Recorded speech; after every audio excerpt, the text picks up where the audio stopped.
Baik, sebelumnya assalamualaikum warahmatullahi wabarakatuh. Saya Lutfi Kafisa Yoga, NIM 20200100018. Di sini saya akan menyampaikan tentang morfologi umum hama yang berada di laporan 1. Bahan saya di sini adalah bahan pertama belalang. Belalang ini termasuk ke kelas insekta atau sejenis serangga.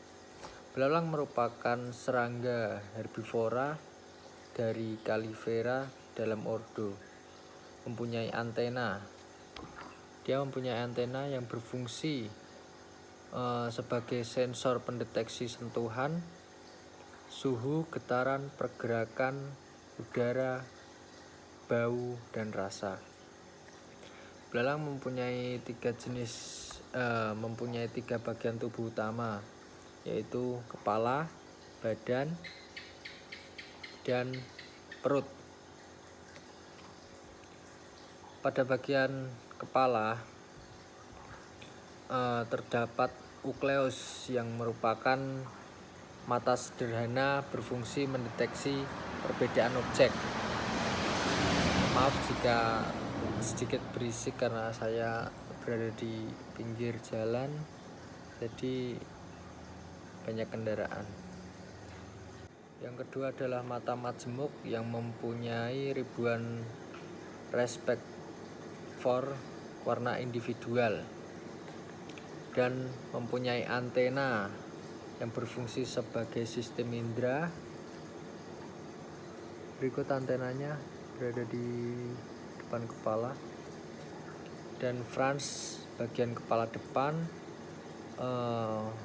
lalu mandibel merupakan bagian rahang berfungsi untuk mengunyah makanan, dan bagian beruas-ruas. Pada bagian badan terlihat adanya kaki besar belalang yang berfungsi untuk meloncat. Berikut, baru aja diomongin dia sudah meloncat. Dan ada kaki kecil yang berfungsi untuk berjalan, lalu sepasang sayap untuk terbang. Bagian perut belalang terlihat beruas-ruas sampai ke ekor. Lalu ada sistematika belalang, yaitu Phylum Arthropoda, kelas insekta, famili Acheridiidae, ordo Calliveera, genus Disosteria, spesies Disosteria carolina. Dan belalang ini mempunyai tipe mulut yang menggigit dan mengunyah, yang mempunyai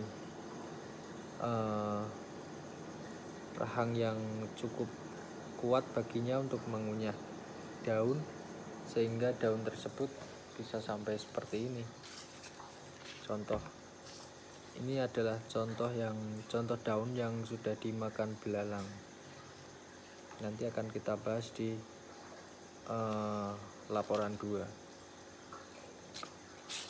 Dan belalang ini mempunyai maksudnya tinggal di habitat alam terbuka seperti padang rumput atau padang rumput ilalang.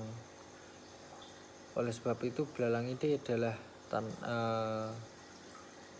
termasuk jenis hama, karena sebagian pertanian, apalagi sebagian besar pertanian, itu pasti lahannya luas dan terbuka, yang mana sangat disukai tempat seperti itu oleh belalang. Dan makanannya dan pertanian itu pun biasanya juga sebagai makanan belalang, seperti padi, seperti ladang-ladang yang lain. Makanya belalang diklasifikasikan sebagai hama. Bahan kedua saya adalah ulat. Saya akan tampilkan gambarnya. Sebagian besar ulat ialah herbivora. Dia pemakan yang rakus, dan banyak ulat yang menjadi hama pertanian. ulat dibagi menjadi beberapa bagian, yaitu kepala, dada, perut, sprikrakulum, kaitanal, tungkai perut, tungkai dada, segmen, dan antena. Sistematika ulat yaitu ordo Lepidopteria, kelas Insecta, famili Nucoidae. Tipe mulut yang dimiliki ulat ialah penggigit dan pengunyah. Habitat ulat bulu merupakan tempat-tempat yang lembab di pepohonan atau di taman tanaman hijau, seperti tumbuhan hijau, daun, bunga, sayuran, yang membuat tanaman tersebut menjadi bolong-bolong. Maka dari itu, ulat menjadi bagian dari hama. Mungkin demikian laporan 1 tentang morfologi umum hama. Baiklah, kita akan masuk ke laporan yang kedua, yaitu tanda serangan hama.